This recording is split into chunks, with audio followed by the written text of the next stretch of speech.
ایک بادشاہ نے اپنے غلاموں سے ایک راز کی بات کہی اور انہیں منع کیا کہ اس بات کو کسی دوسرے پر ظاہر نہ کرنا۔ 1 سال تک تو خیریت رہی، پھر ان غلاموں میں سے ایک نے کسی دوست کے سامنے یہ بھید ظاہر کر دیا اور اسے تاکید کی کہ یہ کسی دوسرے کو نہ بتانا۔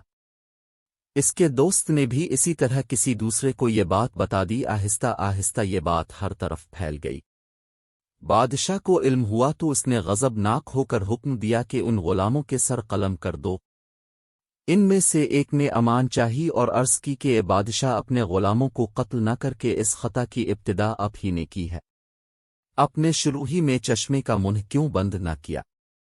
جب وہ سیلاب بن گیا تو اس کے آگے بند باندھنے کا کیا فائدہ؟ تو نے جب تک بات منہ سے نہیں نکالی تیرا اس پر قابو ہے، جب منہ سے نکال دی تو وہ تیرے اوپر قابو پالے گی۔